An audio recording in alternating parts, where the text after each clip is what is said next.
We'll get to stand.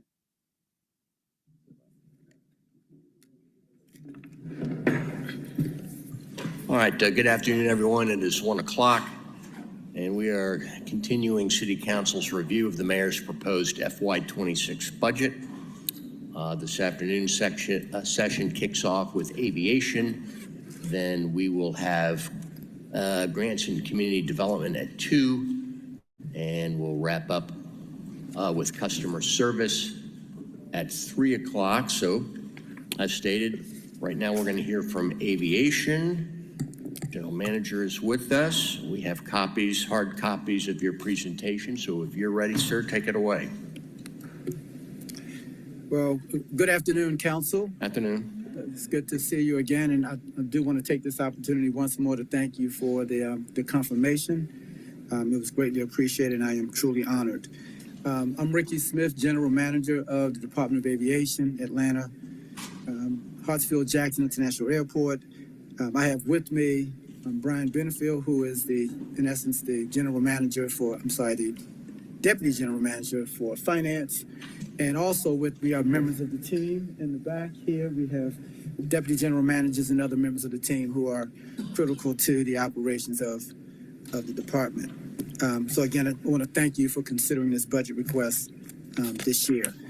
I'm going to try to make sure that I continue to flip the slides because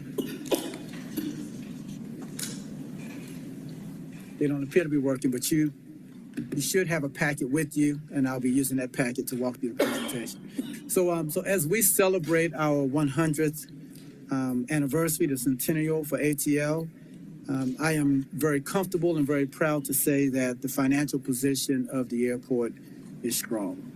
And that's reflected in the budget request. As a matter of fact, it has powered the budget request that we're going to present to you today. This $522 million budget request aims to support our efforts to manage the world's busiest and most efficient airport, but to focus on operational efficiency, customer experience, sustainability, and innovation. So, this request also includes 971 FTEs. And again, we'll talk about that a little bit more. Next slide. Just to kind of reset the table or to set the table, it is always important to be reminded that the Department of Aviation, the airport is city-owned as a standalone enterprise fund. It does not receive any proceeds from the state, from the city, or from taxpayers, although we receive some funding from the federal government. Those funds come from another enterprise fund, the Federal Aviation Improvement Program. We're led by the Mayor Andre Dickens, of course, and we require City Council approval for almost everything that we do. And so we truly enjoy the partnership that we share with this body. I'm going to use this opportunity as I walk through this organizational structure to kind of provide an overview of the structure and to provide some context of the transition that I'm going through. The transition that I continue to go through, and I will be going through for a few more weeks now.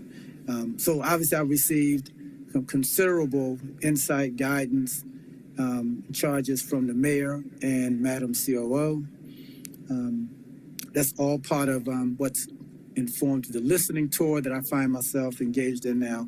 I've met with hundreds of internal and external stakeholders, including airlines, concessionaires, current and former elected officials, passengers, City Hall colleagues, and members of City Council, and many others.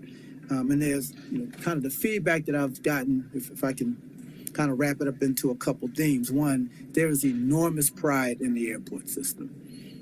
Almost to a person, they expressed the enormous pride in the airport system. That being said, there's also expressions of opportunities to improve how the airport is managed and how services are delivered. And I don't think that comes as a surprise to anyone. And so, be that as it may, my first order of business has been to kind of reorganize the structure through a three-phase process. And so this organization that you see on the board illustrates the first phase of a three-phase reorganization. The first phase is on the executive office and what I'm calling the executive management team, in essence, the deputy GMs and up. The second phase will focus on the senior management team. Those are all the direct reports to the deputy GMs, and I plan to have that complete by July. The first phase will be complete by the end of this month. And then phase 3 will focus on the rest of the organization. It will also include the completion of an updated strategic plan and the introduction of a new performance management program that will be organizational wide. So as I walk through the organizational structure, so this is informed by, one, a need to establish what I call business line discipline. It is important that the key functions in the organization are aligned from a responsibility standpoint and a competency standpoint, that you have people heading up divisions and supporting divisions that have the knowledge, skills, and competencies that are necessary in those respective divisions, that the divisions align with the key priorities of the organization, and then that there's a structure that doesn't just encourage, but it demands collaboration amongst the various divisions, that we do not have silos and parts of the organization operating independent of the others. And so with that in mind, the organizational structure consists of 8 divisions. 2 divisions are new. One is the Division of Revenue, Development and Management. And so here we will bring together all activities that are revenue driven, including the airline related activities and all of our concessions. Concessions is normally associated with food and retail, but it's a more general term. Concessions is everything revenue. Our advertising program, our terminal advertising program, our rental car program, our parking programs, those are all considered concessions in the airport business. And so all of those opportunities will be under this new division. And the thought there is that we have to be more strategic and intentional about how we drive revenue in the organization to fund the existing and future demands of the organization. The second division is the Division of Administration and People Strategy. There needs to be an intentional focus on the people of the organization. In the past, I've lived by this philosophy that I call an integrated talent management philosophy, where everything we do ties to the strategic plan, and we invest heavily in our employees' ability to perform at a higher level. It requires experts who live by that, who understand how to do that. And so Michael Smith, who you see here, who has served in, I guess, the current version of this role, has agreed to take another role in the organization. And so I will be recruiting for a new deputy GM for the Division of Administration and Performance Management, as well as the other vacant functions. Today, we do not have a division focused solely on marketing and air service development. Right now, it is combined in another function. So we will create a division of marketing and air service development. This is our image division. Right now, we live by ATL being the busiest and most important airport in the world, but there has to be more to the airport than just being the busiest in the world, and we have to educate our public in that respect. We also need to have a more focused and comprehensive approach to air service development, and have someone in the organization who is trained, who is competent, who is an expert at doing that. And so that's what this division will bring. The Division of Finance, Brian Benefield, who's sitting next to me, has always been a solid division, and Brian's been a solid leader of that division. And so he will begin to focus more on the financial health of the organization without having the distractions of some of the other responsibilities that he has today. The Division of Infrastructure, Planning and Development, Frank Rucker, who's, some people say pretty much everything we've built over the last couple of decades, Frank has had his hands in that, and that's certainly true. He will continue to serve as the Deputy GM for that division, driving our capital program. Our technology division will be reconstituted. I will remove the innovation function from that division. Innovation is more than just technology. and it's important that we proceed that way. Dr. Chris, who is the Deputy GM for Technology, will be the head of this new division of Technology and Digital Experience. Technology is such an important part of our customer experience through digital equipment, digital vehicles, and so we will try to emphasize technology as a way that we improve the customer's experience. The 6,400-pound gorilla in our organization is operations, right? It's the 365, 24/7 a day operation. It is the most important stuff we do. It's safety, it's security, it's maintenance, it's all the things that we do. We will be recruiting soon for a new deputy GM for that division. Then there's the division of Airport Innovation and Strategy Management I just kind of alluded to. We will set up a new division that focuses solely on developing an innovation spirit in the organization, perhaps an innovation hub, but also drive all of the strategic planning and the performance management processes throughout the organization. We will be recruiting for that person as well. Jan Lennon will continue to serve as the executive deputy GM. She will have the division of airport operations and the division of airport innovation and strategy management reporting directly to her. And given the importance of having tight collaboration, she will have the division of infrastructure planning and development and the division of information technology and digital experiences dotted line responsibilities to her. All divisions will report to the general manager. So that's a quick overview of the organization, the reorganization. As I said, there's phase 2 and phase 3 that will continue to flesh out the responsibilities of these divisions. As we move to the next slide. So ATL is a very, very complex operation. As is the case with any airport, there are millions of transactions every day. Those transactions, for the most part, are each affecting the passenger's experience directly or indirectly. This 4,700-acre campus serves as the base for nearly 400 concessions, 64,000 employees, 31,000 parking spaces, 27 airlines, accommodating 198 gates, 19 cargo carriers.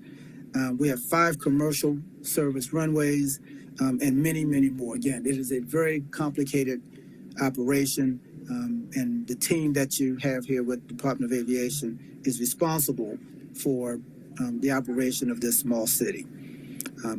I do want to bring some more context that this small city has an enormous economic impact on the region. There are some 448,000 jobs in the region because of the activities at the airport. So if you pull 448,000 jobs out of this region, just imagine the impact that it would have. And so stalling the airport's ability to have that kind of economic impact is not in the best interest of this region as well. And what's driving those 448,000 jobs is the $69 billion direct and indirect impact that this airport have on the region. You will not find another institution in this region that has a greater economic impact than the airport. If I can move on to accomplishments, we've had many accomplishments. We cannot go through all of them in this hearing, but I will speak to some of the highlights. We continue to be the busiest airport in the world, handling over 108 million passengers in 2024. We were also recognized by Airport Council International North America as the best airport in terms of customer satisfaction in our size category. This is a survey where interceptors walk through the airport and they interview passengers and get scores from passengers on a number of service quality areas. And we're compared to airports all over the country and the world. And so we're very proud to be ranked as one of three airports that were ranked the best in our size category. So we're very happy about that. That being said, we still have a lot of work to do. ATL added 5 new airlines in 2024 and 36 additional routes with new and existing tenants. The airport's vacancy rate dropped 30%, and I understand that's an important metric for this council. dropped 30% in Q4 2023 to Q4 2024. It is very expensive. Vacancies are very expensive because it also connotes that you've had departures. And so we also want to do a lot of work to become an employer of choice. And so people will choose to stay as opposed to leaving. And therefore, our vacancy rate will continue to drop. We signed a number of sister airport agreements with Namibia Airports Company and the Airports Company of South Africa. This is an important precursor to our air service development efforts because to the extent that we have a working relationship with these parts of the world, it opens the door for us to expand air service. And as you know, ATL Next, the airport's capital plan, is in the 9th year and is continuing to upgrade the campus with capacity improvements utilizing unique construction processes, including the Concourse D modular construction plan. What Frank is able to do in terms of using innovative project delivery methods is a model all over the country. And so we're excited to have that come to fruition. I've had a chance to walk the new terminal, and it is an amazing improvement to the facility, and look forward to having the rest of the customer base be able to enjoy that facility. With that, I will turn it over to Brian, and he will go through the rest of the presentation, and then we'll entertain questions. Brian? All right, good afternoon. So I'm going to talk briefly about the position count, but I'll address kind of the financial impacts of that as we get through the presentation. You will see, and I'll just go ahead and point out, when you look at the 971 total count, it will not tie to what's in the budget book. We wanted to show this body the most current information. We went through a process where we converted a number of extra help positions in the mid-year paper, so we just want to ensure that you are aware of the current count of headcount as it stands. As Ricky had mentioned in the previous slide, the vacancy rate is really one of the areas, and I know this body has asked that question on a number of occasions, where we're really focused on bringing that back down to a more natural vacancy rate. I think during COVID, that was as high as in the 22 to 25% range, getting closer to the pre-COVID historical average, which would be somewhere around the 10 to 12% range. So that's position count. As I go on to the next slide, before I get too deep into the in-plane passenger numbers and the financials, as I do every year when I get up here, I like to give a little bit of context around how we manage the financial implications of the airport itself. Ricky talked about the airport being strong, financially healthy. We want to focus on that and maintain the financial health. It's a critical aspect of that performance and operational efficiency that Ricky was talking about. It gives us the foundation to be able to invest in sustainability, innovation, and be more strategic about where we're going, as he had mentioned.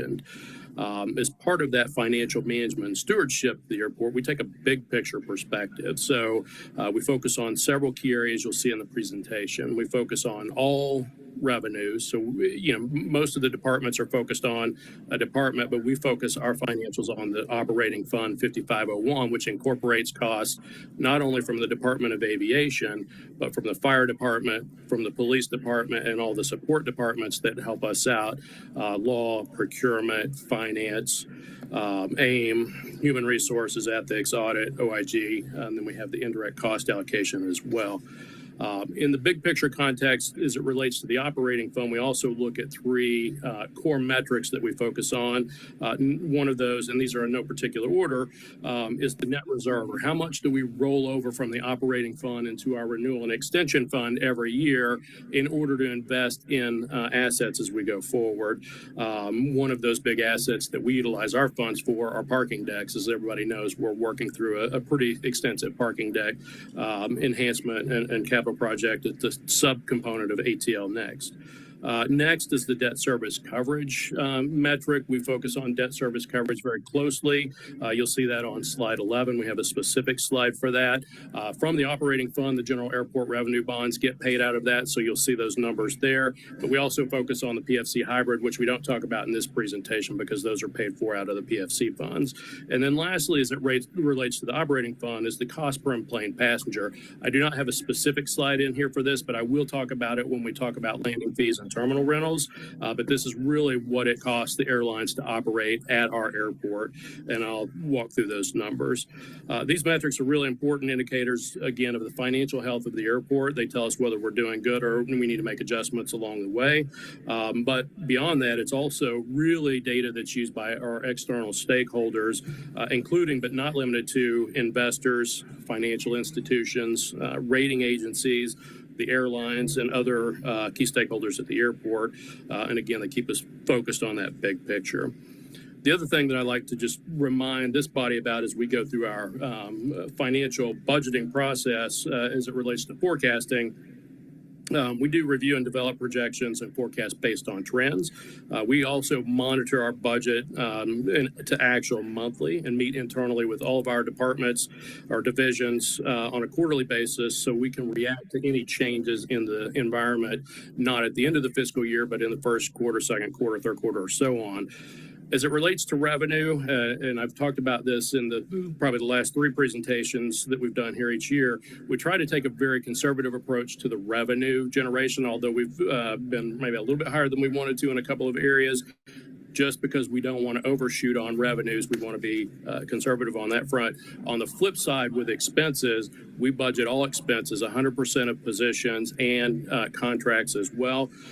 What doing that allows us to do is to see what the worst case scenario picture can be from a lower revenues and higher expense perspective. Typically, we're always at or above on revenue, although this year we're going to be off a little bit. And then typically we're under by about 8 to 10% on the expenses. So we do manage that, but there is some contingency built in case we have to react quickly. And just for clarification, the conservative approach is to how we forecast revenues. We're not conservative in terms of generating revenues. Exactly. Thank you for that clarification. Yes. All right. So let's jump into the last thing I'll say is I mentioned, and I put this slide in here every year. So slide number, I believe it's slide 11, is our bridge slide. So if you try to, when we get into the financial slide, it won't tie back to the budget book. The bridge slide will help you. So it will show you what the Department of Aviation and how it ties back, and it will give you the page numbers. I won't spend much time on that slide, but it's there for your reference.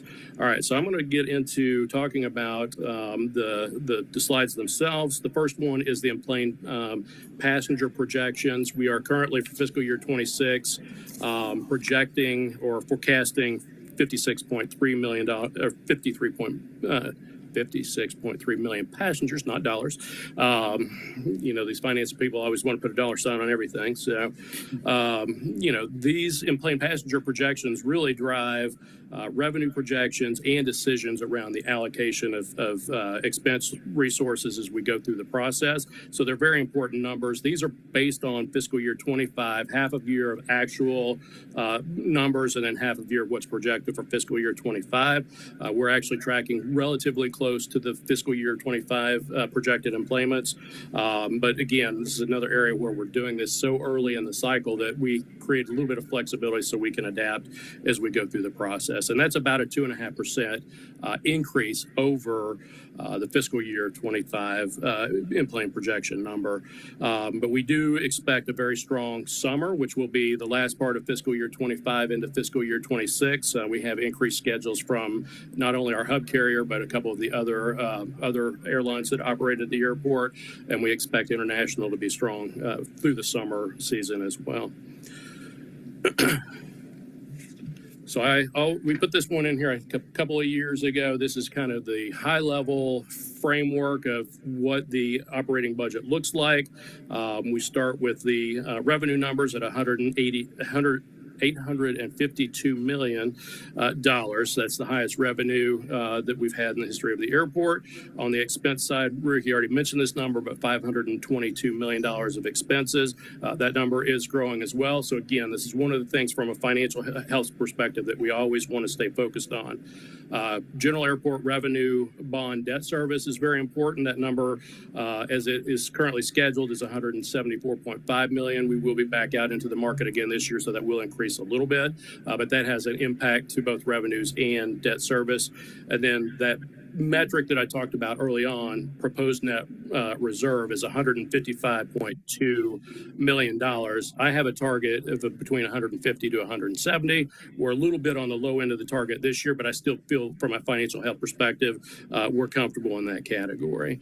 Now, I'm going to try not to glaze everybody's eyes over, but I do like to spend a little bit of time on the financials. And again, we look at this in a little bit more detail. So this is the full Fund 5501 that incorporates Department of Aviation, Fire, Police, and all the other support agencies. Just to orient you to the spreadsheet, it does have fiscal year 24 actuals. That's just a reference number. I won't talk about that too much. We show the fiscal year 25 adopted budget and money papers. I did take a little bit different approach in fiscal year 25. There were a couple of contracts that were getting to end of life that we didn't know what the new one was. So we waited until we had a better idea what that was and did a money paper. But when you're comparing budget to budget, we wanted to compare to that. We have the fiscal year 25 projected number and then the fiscal year 26 budget. We do a variance analysis both versus fiscal year 26 budget to fiscal year 25 projection and fiscal year 26 budget to fiscal year 25 budget. So I'm going to start with the revenue side, and I'm going to focus mostly right now on the fiscal year 26 budget request column. I will talk about the larger variances that are greater than $10 million. Certainly, I'm open to any questions on other ones if you're interested in those, but there's really a couple of them that just stick out. On the revenue side, one of the things that you'll also see, the $852 million is higher than what's in the budget book. I talk about this at this session every year as we go through our rates and charges process where we develop the rates and charges that we charge to the airlines. It's based on the operating expense budget. So it's really kind of an iterative process. And by the time we get that loaded, typically it's going to be a little bit higher as we get more information. But we want to show here the most current information, and you'll see an amendment for that increase in the revenues. So total revenues, $88 million higher than fiscal year 25 budget and $100 million higher than the projection for fiscal year 25. The fiscal year 25 projected revenue is a little bit less than what we budgeted. There's a couple of reasons for that. The biggest part of that is the terminal rental. We had every year we charge the airlines based on the budgeted expenses. And then at the end of the year, we go through what's called the true-up process and true that back up to actual charges, but that typically hits the following fiscal year. So we have some charges reflected in the fiscal year 25 true-up number. Also, concessions has been a little bit of a challenge for us to forecast because we have a number of concessions that are in process. Also, the Concourse D widening project is pulling some of the concessions out. So we're off on that number just a little bit this year as well. And then other revenues, we had a write-off for the United States Postal Service of about $2.8 million, so that's impacting that number as well. Now, as we think about the increase in some of the drivers of growth in the revenue, we'll talk about the terminal rentals. So this is really the biggest one. So when we do, these are the rates and charges, and this is what drives the cost per enplaned passenger that airlines pay to the airport. So if you look at I'll talk about cost per enplanement, and that's really driven mostly by your landing fees, terminal rents, and then offset by these three credits that you see listed here. Cost per enplanement for fiscal year 24 actual was $6.79. That's our all-in cost per enplane number. That includes what's included here on the Department of Aviation, but we also have the AATC and TBI contracts that actually flow into cost per enplane passenger. So that's the all-in number. It's projected for fiscal year 25 at $7.38 and for fiscal year 26 at $8.21. I'm going to focus on the variances right now. The terminal rentals are the biggest increases that you see on the sheet for the aeronautical revenues. That's driven mainly by the increase in debt service. We've done a lot of, as Ricky had talked about, all the capital work that's going with ATL Next. When we borrow general airport revenue bonds, that flows into the rates and charges. So that will increase your rates and charges each year, is why that number is growing. The other thing you'll see, landing fees are relatively flat. They've increased a little bit, but the core of the projects that are increasing that revenue are on the terminal rents. And as we drop down into the non-aeronautical revenue categories, Ricky had talked about concessions, but parking is the biggest driver of the increase there. One of the things that we've talked to this body about, probably the Transportation Committee, but City Council as well, is the rate increase. So we just experienced a rate increase on May 1st. That was a pretty significant rate increase. It was a catch-up rate increase because we have not increased parking rates since 2017. In that time, consumer price index had increased over 30%. The producer price index had increased over 40%. So we were behind on our ability to maintain the system of parking from a revenue standpoint. So you see the increases in that. It's early days in that process. We're about 3 weeks in right now, but the increase is really trending where we expected, both from a transactional standpoint and from a dollar standpoint. But as we get May closed out and get into the summer months, we'll have more data to really validate where we stand with that. I will say demand is still strong. The South Daly parking lot has still been closed 10 days in May since the increase has taken place, which says that people are still definitely parking as well. And that's, we're still before kind of the strong summer season, which kicks off this weekend with the Memorial Day holiday. And then let's see here. I'm not going to, I already talked about concessions, so I'll leave that one alone and I'll see where else. That's it on revenues. So I'm going to move to expenses and talk about the increases. There are two major increases there. We have personnel and then we have the contract services. Personnel has increased quite a bit at 26.8 or 9 million over prior year.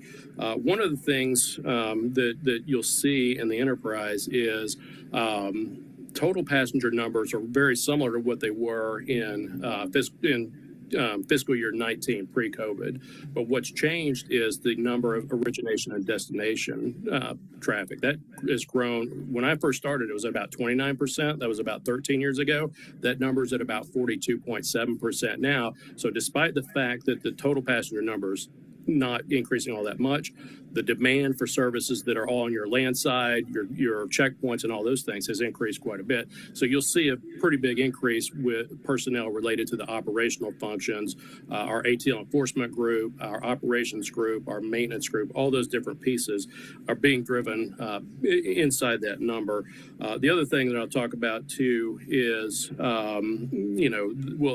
that's the big thing. We did have a number of extra help positions that were converted. I talked about that on the personnel page. That's driving about half that change at 7 million. Benefits certainly have increased. I think you guys have probably seen that on other presentations. That's about $6.4 million. And then just general salary increases with COLA, comp study, and other actions are another 4.5 million of that. Also driving that increase is about $3.4 million for both fire and police individually. So that is driving kind of the overall $26.9 million increase on that side. Contract services, it's same with personnel, but contract services, inflation is still having a impact on the airport, maybe not as much as it was 2 or 3 years ago, but still one of the areas where we're feeling some impact.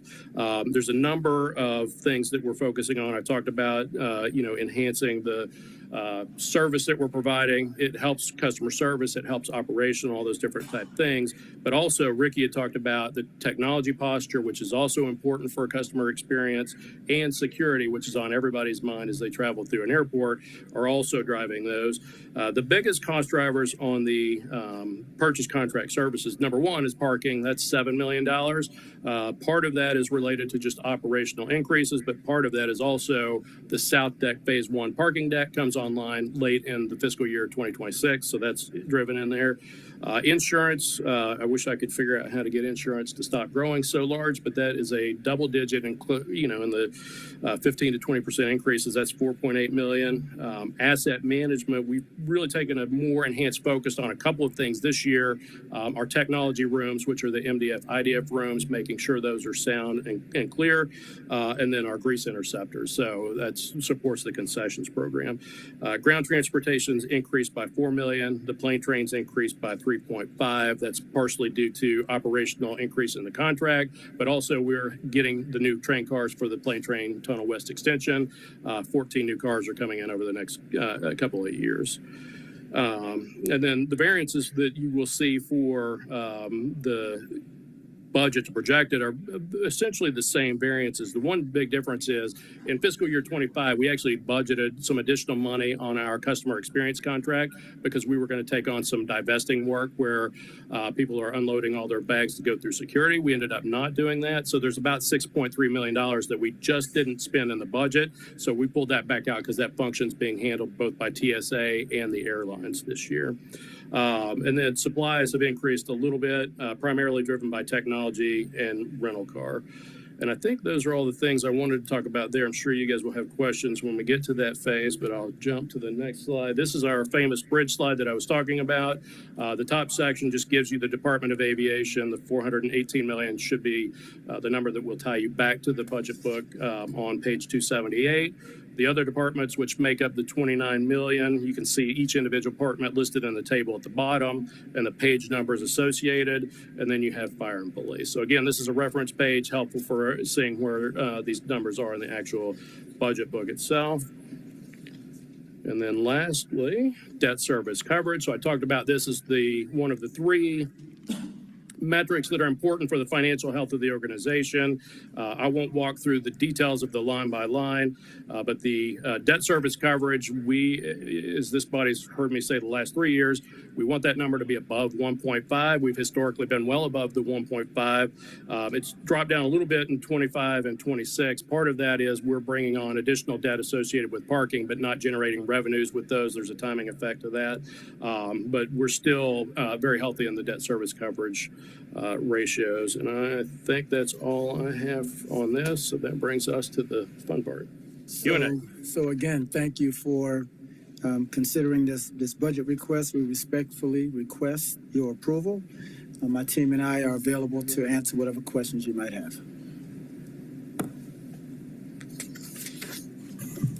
I always have to remind myself when you're presenting your financials, I think of it as the Greg Richardson format that It's very similar. you all have adopted and refined. And I think it's very helpful. All right. Questions, comments, Ms. Collins? Yes, thank you so much for this presentation. I'm operating off the sense that there are no stupid questions. So do you mind sharing, let me get to that slide. Yes, slide 9. Just curious, can you share more details on what is the airline passenger credit, concession credit, and O&M credit? And that's under the revenues. Yes, so we have, I kind of have a hard time seeing you over there. So we have what's called an airport use and lease agreement. That is our agreement between the airport, City of Atlanta, and all the airlines that operate in the airport. Mm-hmm. One of the components of that lease is we share 50% of concession revenue with the airlines. So that will be your concessions credit. Until we get to fiscal year 27, we're also sharing a 40 cents per passenger fee, which is your passenger credit. And then also they do some work for the AATC company does some work for us related to concessions, and we give them a credit for that as well. So those are the components that count in the credit. We show it as an aeronautical component because it actually reduces the calculation for what it costs the airlines to operate at the airport. Okay, so just so I'm clear, so the passenger credit of $21 million is the concession credit of 68 million or 69 million is considered 50% of the concessions of 127 million? Should be, yes. Okay. All right, great. Thank you. That's a great presentation. Thank you so much. Mr. Amos. Yes, sir. Thank you, Mr. Chairman. Two quick questions. The first one, page 6, slide number 6. 135 vacancies. Are they concentrated in a certain area or spread it throughout the airport? I would say they're largely concentrated in the operations function, but we have vacancies throughout the organization. Right. Okay. And one dealing with the budget, but not so dealing with the budget. You are here. It's yours now. Knowing what you know, what keeps you up at night? Oh, wow. That question keeps me up at night. I would say, the airport, as I stated earlier, is a very complicated operation. And the things that we have, and we're held accountable for everything, right? Anything that happens at the airport management is responsible for it. Those responsibilities that we have control over, whether we're doing them well or not, we can fix those, right? And to the extent that we have control over that, those will be addressed. I lose sleep overnight for those responsibilities that we don't have control over, right?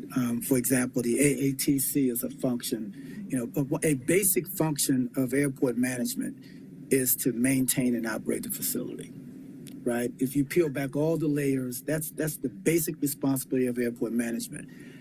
We don't have absolute control over that. So that kind of keeps me up at night. And there are other processes that drive how we deliver services, how we bring on services, how we administer services that we don't have control over. We don't have control over the outcome of those services. And so that's the kind of stuff that keeps me up at night, but we're going to work very hard. I'm a student of Stephen Covey, and Stephen Covey, when he talks about principle-centered leadership, one of the things he talks about is, you don't stress out over things you don't have control over.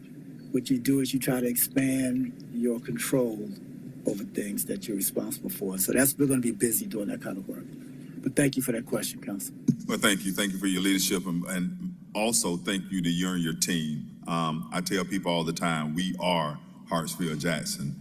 And it's really began to show over the last couple of years. So thank you for your leadership, and definitely thank you for speaking about the future and becoming more than just the world's busiest, most efficient, and most resilient airport. Thank you. Others?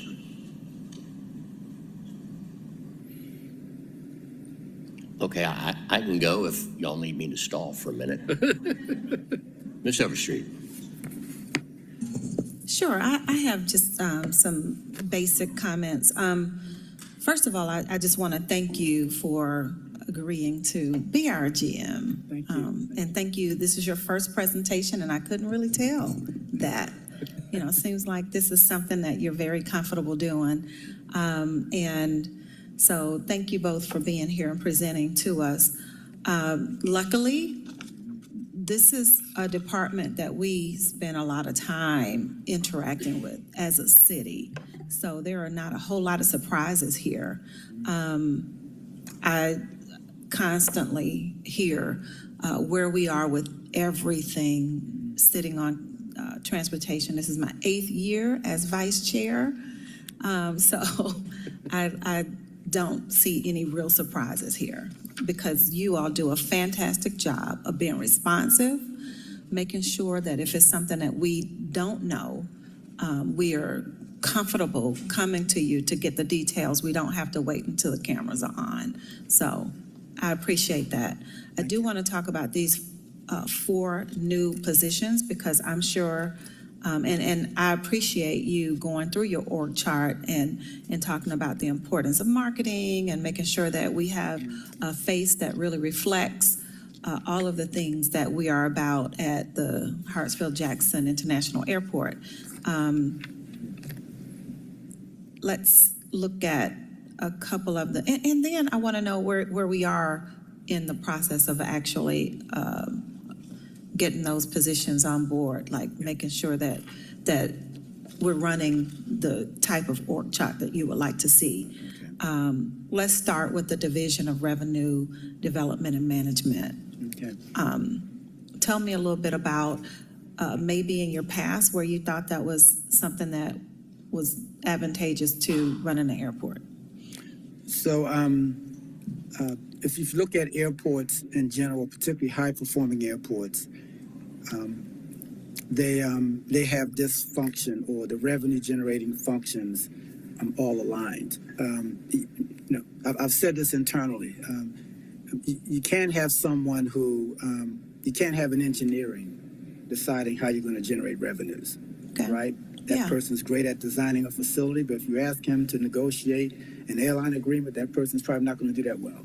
And so it's important to have all of the revenue generating functions combined under someone who's good at that, who knows what he or she is doing. But you also want to have we will have a business plan around revenue generation so that we're not just shooting from, just shooting from What from we've our hips always on done, that one. yeah. But we're moving in a very well thought out manner. And so in terms of where we are with filling this position, there was some version of a search that started before I arrived. It was paused. I've met with the executive search firm. That person has reached out to a number of possible candidates throughout the industry. So we're going to look at those candidates. But I will say, and you may have heard me say this before, one thing ATL doesn't lack, it doesn't lack talent. We have some amazing, talented people in the organization, and high-performing organizations figure out a way to develop its internal team members to be leaders in the organization. And so this is certainly one of those opportunities. Okay, thank you for that. Let's talk about the Division of Airport Operations, because from where I sit, it seems like we don't have a gap there, but, I would like to hear more about that. Yeah. So there's not necessarily a gap with the Division of Airport Operations. That position happens to be vacant. And Okay. so Jan and I are actually recruiting to fill that position. And we're doing a national search, but that too is another opportunity where we have enormous talent in-house. Okay. Right? And so we'll be looking that way. But what I want to add to this, because I didn't say it in my presentation, what's not on this chart that Jan will also be leading on is we've got to do a better job overseeing the AATC and what's the other one? TBI. And TBI, right? Okay. As a more comprehensive approach to So now how you we need to talk oversee- about what those acronyms are. Well, We're live, so. one is the Atlanta Airport Terminal Corporation. That unit oversees, and it's a private company that oversees the maintenance of the domestic terminal. Okay. And then the other one is the international terminal. Okay. And I don't know Okay. what this acronym stands for. To be honest with you, I don't either. You don't know. Well, let me 'Cause we tell call you it TBI. something. Here's the little truth. In 2018, when I signed on to being the council person, the hardest part of the job was the acronyms. Yeah, I should. Still it. Doing the work, the service wasn't that hard, but those acronyms, oh my goodness. So I get that. So, okay. TBI is the name of the company. And And it glossaries probably don't does stand help. for something, but it. Say it again. Sorry. TBI is the part of the name of the company. Okay. And I'm sure it stands for something, but we've always just called Okay, them TBI. but in general, that's the international portion of. Well, we looked into it. We couldn't find more than TBI. We really couldn't, right?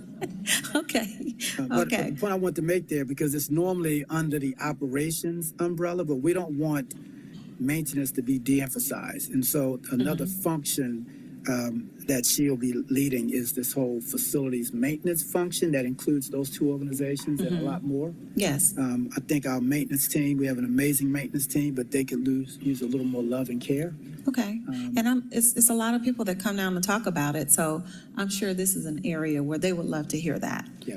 Yeah, they definitely need some type of validation, and that we hear them, that they come down and speak about Absolutely. maintenance. Okay. All right. Well, that covers it for me. I just really want to, again, thank you for coming on board. Thank everyone for the presentation and the hard work that you do, that I know that you do all the time, all year long, and the wise way that you use our funding for our airport. Thank you. Thank you. Mr. Warren. Thank you, Mr. Chair, and welcome aboard. You did great for your first presentation. So Thank you. I want to start with slide 3 as well, the org chart. I want to just confirm that the 4 vacant positions are new positions that you are setting up, correct? That there are actually 5. There's one here that has Michael Smith, Fair enough. who Yeah. has agreed to take another Okay. role. Yes. Okay. Well, I appreciate the time that you spent on this slide, because it gives us a glimpse into your vision of how you see running the airport, and not necessarily new direction, but emphasis. In terms of these new positions and then the structure that flows from that, I know that that's going to come in phases 2 and 3. are you planning essentially just to rearrange the chairs on the deck in terms of internal talent, moving them around and reorganizing, or will any of these actually require a full build out of new, a brand new complement of staffing from top down? No, it will be more a realignment of chairs, of functions, if you will. Some will be separated. I mean, we'll host of measures, but it will be more. Everything that the airport is responsible for doing, the airport is doing. It's just perhaps it's not in the right place. That leads to slide 6. And sorry, I realized I had turned on the mic next to me, not the one in front of me. The positions, so the total of 971, I think you said kind of doesn't tie back to the budget book because of some of them were conversion of extra help to full-time. But was there anything else, or is this truly, with that factor, a jump from the 839 that was in FY25? I'll have to go back and double check that number. Primarily, it relates to the conversion because there were 74 positions in that. 74, okay. Yeah. All right, because I was wondering if that big jump was also a factor of the realignment and kind of, again, needing to add a complement of staffing for those newly created positions. It's a question I've been asking. Of the 139 that are vacant, what percentage of those are funded and what percent are going to be just unfunded vacant positions that you're carrying forward into next year? So we always fund, in the Department of Aviation, we always fund our positions 100% because the expectation is we're going to fill those positions. Good. Okay, that makes things easy on that. In terms of the revenues that, well, actually, this probably falls more under expenses. Is there a category or a category of expenses that Hartsfield-Jackson may need to increase in the vein of federal funding cuts? Are there categories where we need to be concerned that because DC has said we're pulling back, we know we still have to run a full safe operation here in Atlanta, that we would have to put in incremental dollars to it's not supplement, I'm not sure what the right word is, but should we be looking out for any of that? So I'll start, and then I'll give Brian some time to think about it. So our federal funds, what qualifies for federal funds is rather restrictive, and it's normally we use federal funds on the airfield for pavement, expansion, tarmac, what work on the airfield. That is some of the most important work that the airport does. And so if those federal funds dry up or go away, then we will still have to fund those projects either through a deferral of some other existing projects that we have, or we will have to do more debt service for that kind of work, which will, drive the airline costs up. Yeah, I mean, I guess I'm also thinking about TSA. I'm also thinking about FAA, air traffic control. Those are probably operations that we can't really step into. It's just more adapting what happens around the airport. Am I correct, or are there even things that I'm not aware of where, again, scale back at DC would result in, I'm not just talking about the project funding, I'm talking about operational pieces. Well, that's an interesting question because airports have been funding unfunded mandates through the security program and through our customs border protection responsibilities for years. And so any defunding, by the way, I think the Department of Homeland Security just received an increase in funding. And so we should not experience that with customs, but with respect to TSA, as passenger traffic grows, as the facility expands, if TSA cannot continue to meet the demand from a staffing standpoint, then that falls back on the airport. What about customs? Is there any talk about customs activity, pullback, or additional funding? I haven't been following that. I didn't hear your question. Customs activity as well. Is that, Yes. have we heard anything in terms of increase funding, decrease funding in DC? Yes, the last Homeland Security appropriations So bill included additional funding. Okay, so it's folded into Homeland Security. All right. I have to tell you, when you were going through your detailed budget, I was all proud of myself because I wrote down a bunch of questions on some of these, and then you just kind of kept answering them along the way. That's my goal. Yeah, it's like you took I did want to get a little more detail on the parking revenue. Yes. The increase, because it constitutes half of the increase. You said part of that is, I'm presuming part of it is just the increase in our rates, and then you said there was another piece of it, component of that too, right? Yeah, I mean, so the parking revenue increases will primarily be Just the rates? rate increase, but there will also be a component that's related to the growth in passenger traffic that we're expecting on a origination perspective. So. It's right there.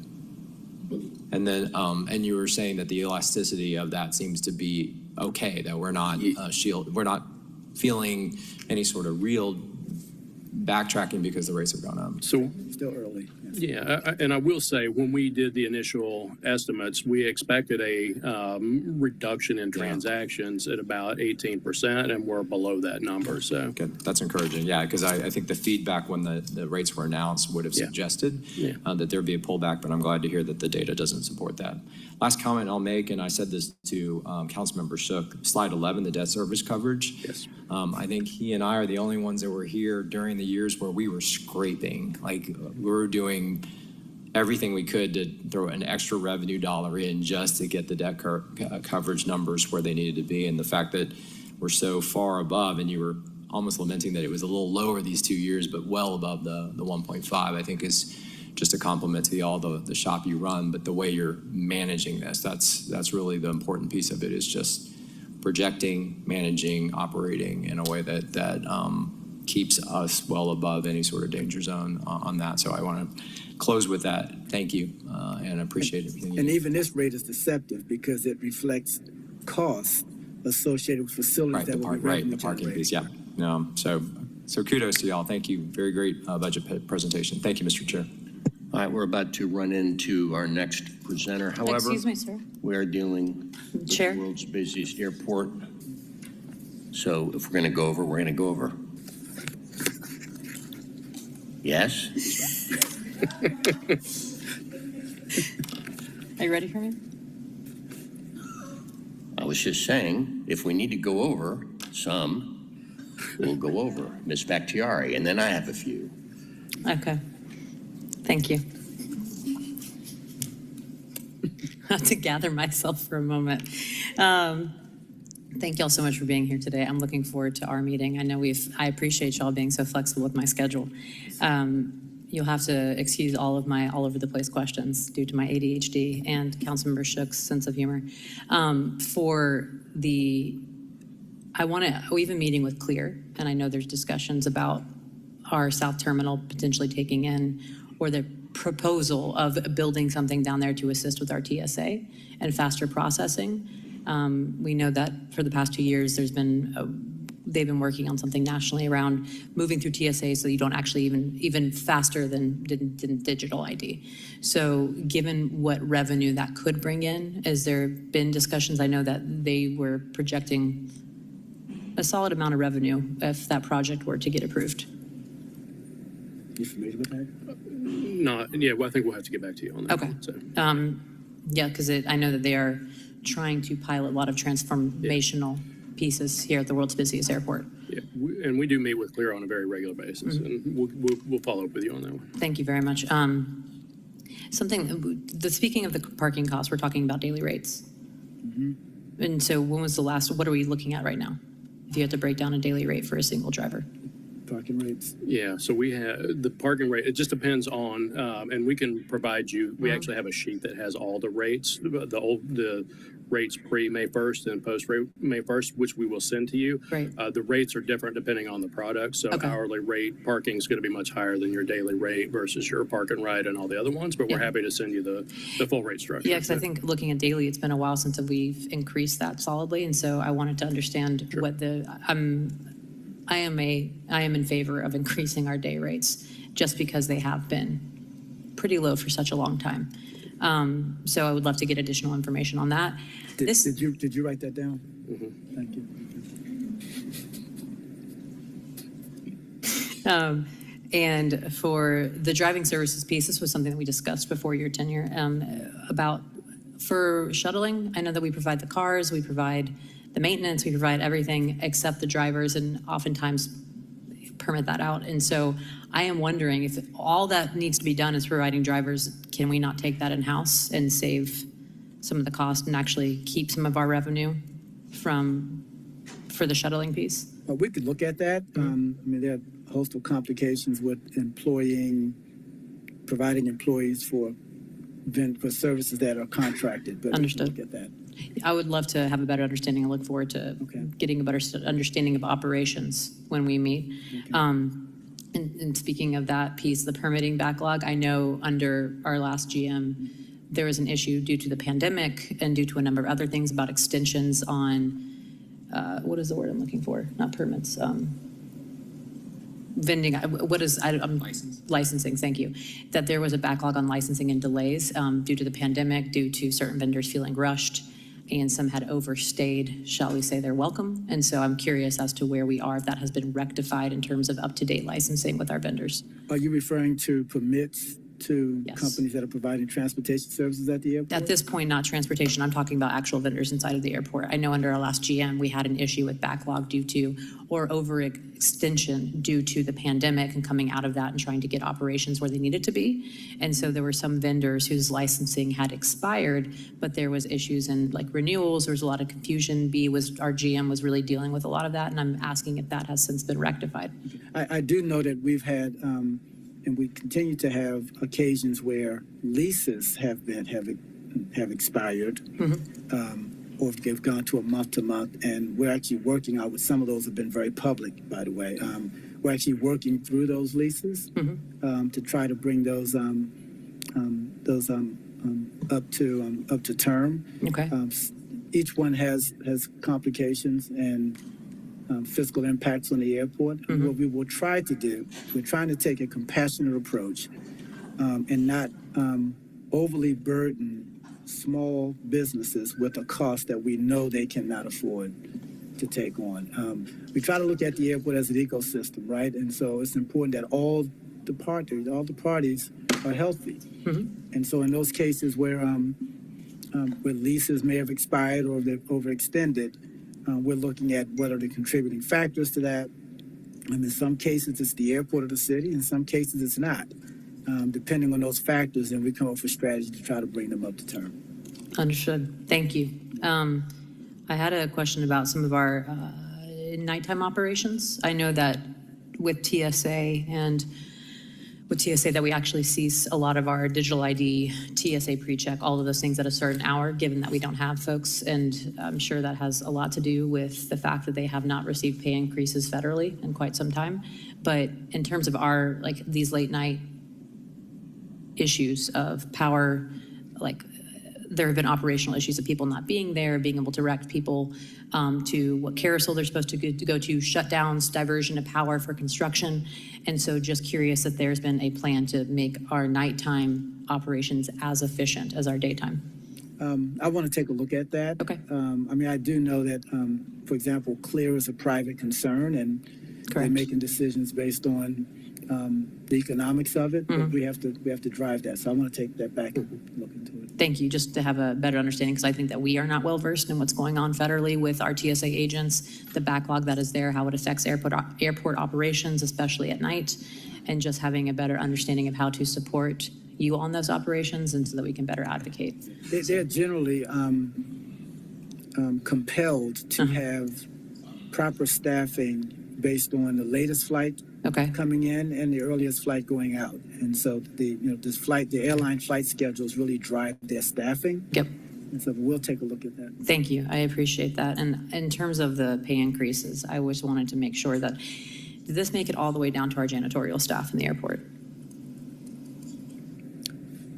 So one thing I'll say on that, so the there's a number of stakeholders that, and Ricky had talked about things we control and things we don't control. A number of stakeholders that we don't control from a pay standpoint. But I will tell you, a couple of years ago, we implemented a minimum wage of $20 for all Department of Aviation employees and for all contracts that work for us. That I believe that number is up to $17. We'll confirm that as well. So where we can, we do for sure. But certainly,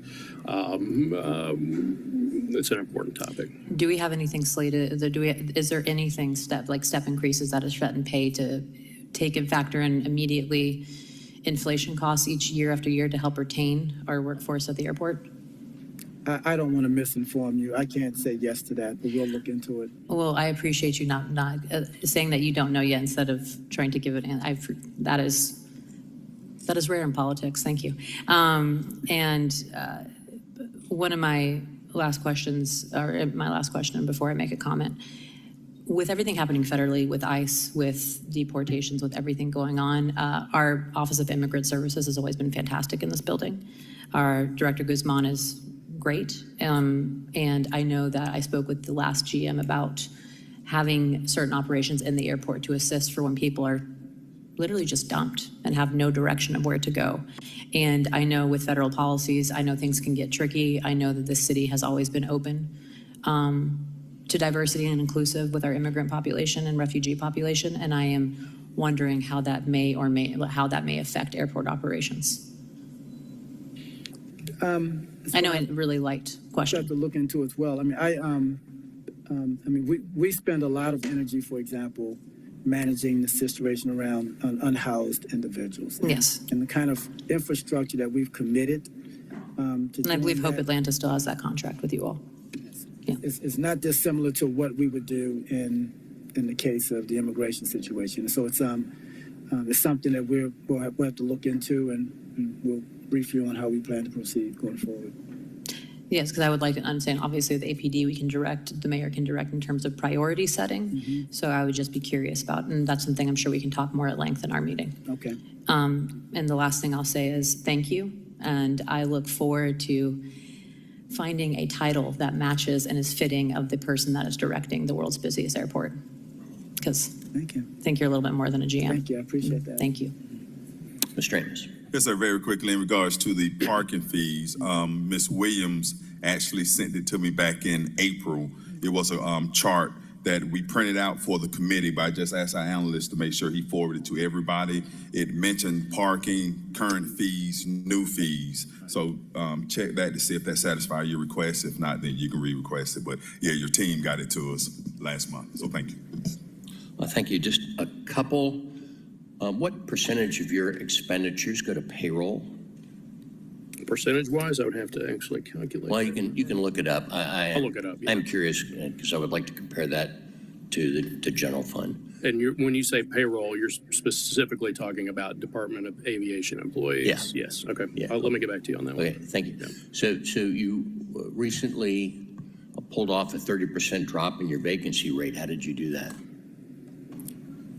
So part of the decrease was as we were converting some of these extra help positions, there were vacancies that were no longer being used. So there was a little bit of a merger of that. And then also we've just been more successful in filling vacant positions. Those are the two drivers. It's been pretty deliberate. I know Jan created a business services function in the organization that's looking at a lot of our key processes, and filling vacancies has been one of those, and that's been a very effective function at driving down vacancy rates. Well, good work. So looking at overtime, looking at 25 adopted versus 26 proposed. I mean, it's an increase. It's a significant increase, but it's also very close to 24 actual. Was 25 just too low? On overtime budget? Yeah. Yes, it was. Okay. I'll just simply close by saying that these airport budget presentations, we come to expect them to be, tight and right. It's a lot of money, but that doesn't mean it's complicated or we should have doubts or worries. The dollars are always very well managed. I don't believe every department can accuse us of always being their best friend, but here's what you have going for you. We are proud of this airport. Thank you. Thank you. Thank you again for your consideration.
on our next budget presentation since we're running behind schedule.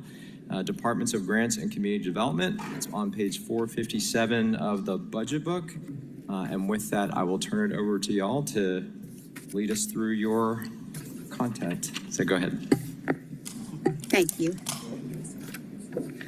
Good afternoon, Councilmember Juan, members of council. I am Deborah Lunnan, and I have served as the Commissioner for the Department of Grants and Community Development since 2020. To my left is Deputy Commissioner Nicole Barnes, and to my right is Business Manager Aletha Perkins. Our Director of Entitlement and Competitive Compliance, Genevieve Jones, is behind me. And I saw a cluster of DGCD team members come in, so I always appreciate their support.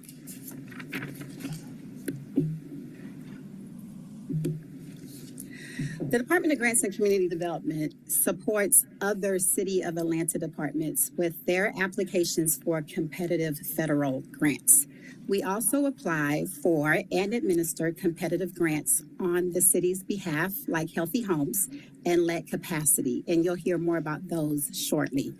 DGCD is primarily charged with deploying and monitoring the city's federal entitlement funds allocated from the U.S. Department of Housing and Urban Development, HUD, for the purposes of stabilizing and developing Atlanta communities and neighborhoods, for providing our low to moderate income residents access to decent, affordable housing, and for furthering economic development.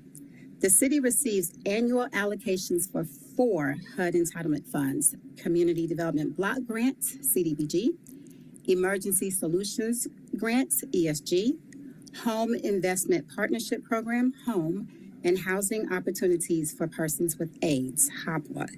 The department utilizes a portion of HUD's predetermined administrative caps for some staff salaries and other eligible uses. This amounts to approximately $1.9 million of funding each year. The city's general fund supports the department's remaining positions and activities that are not funded with grant administrative dollars. The FY2026 organizational chart that's before you differs from what we presented last year. The department still includes the Office of the Commissioner and the Office of Compliance. The primary difference is the merger of the Office of Program Operations and the Office of Fiscal Operations. And this merger served 2 main purposes. The first is that it further streamlined the department's processes by assigning contracting and reimbursement duties to 1 analyst per contract. This appoints 1 point of contact for each of our subrecipients and developers, instead of 1 staff member for contracting needs and 1 for reimbursement needs, and sometimes even a 3rd for monitoring needs and concerns. In our field, it is the best practice for analysts to be well-versed in both the programmatic and the fiscal operations of grants management. The second purpose of the merger is that it allowed DGCD to reduce its current reliance on general fund with the elimination of 1 director and 1 grants manager.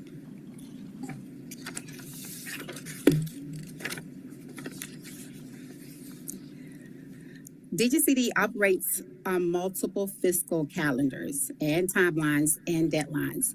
We must comply with HUD's reporting timelines, the city's reporting timelines, and the applicable program year reporting timeline.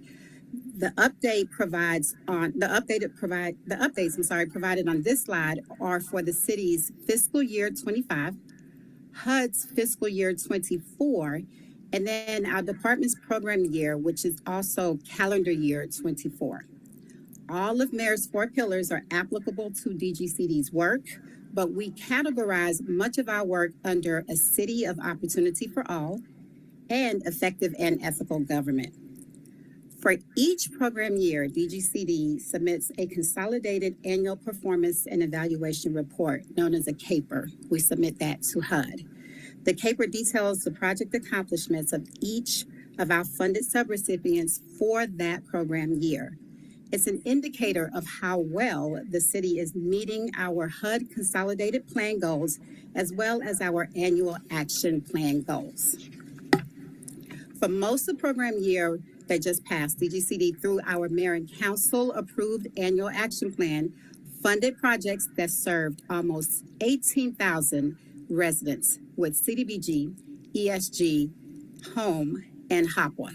CDBG, ESG, and home funds are limited to City of Atlanta residents, and HOPWA is used to serve 29 counties.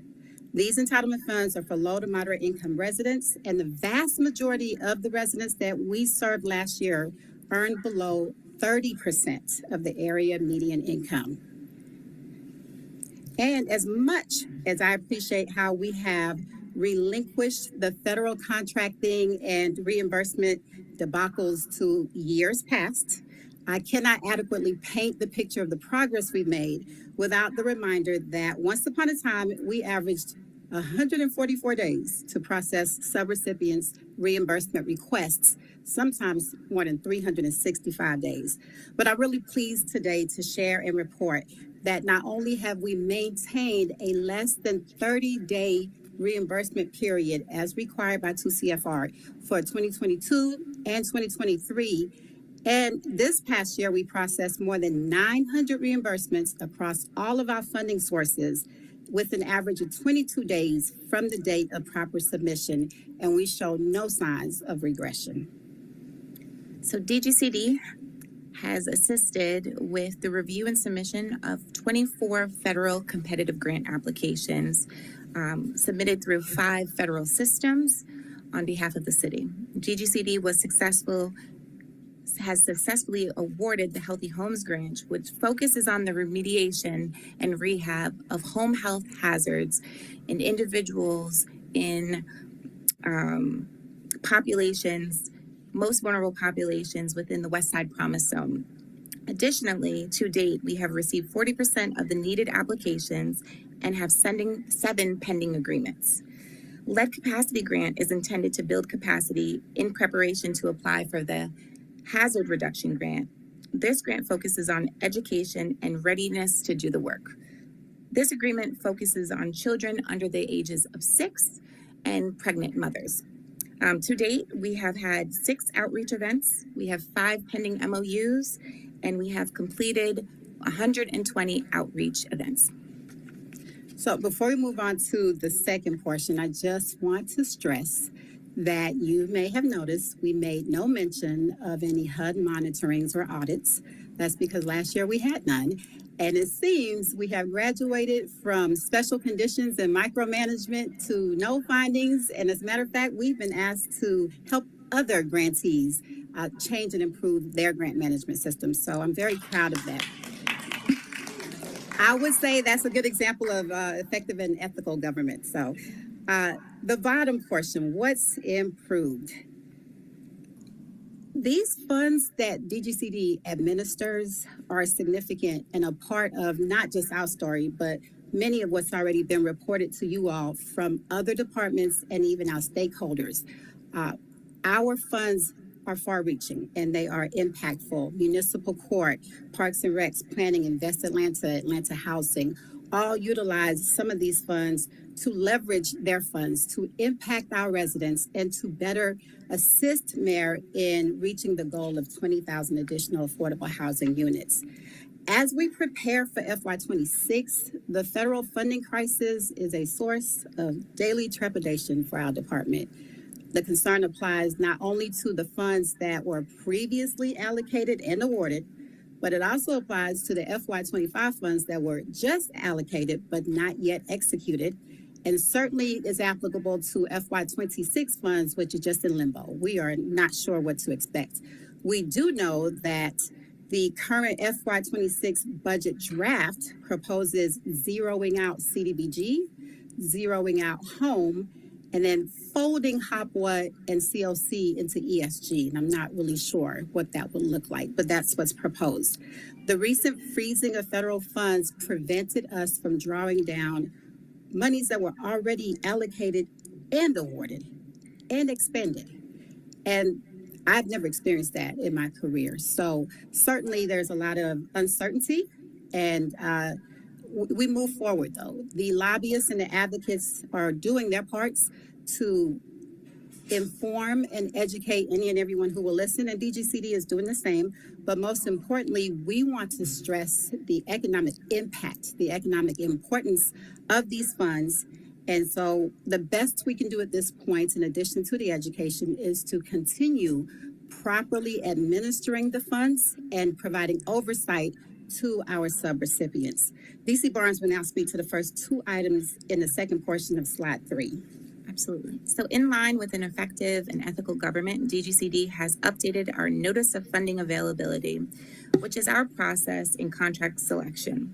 We have separated out home funds from the overall application, and implemented additional training, which is broken out by each grant type. So HOPWA gets its own training, ESG gets its own training, and CDBG gets its own training. The biggest takeaway for the need to separate the trainings is to ensure that developers, project sponsors, and subrecipients come application ready with the capacity to do this work so that we can ensure that not $1 of federal funds is returned to the federal government.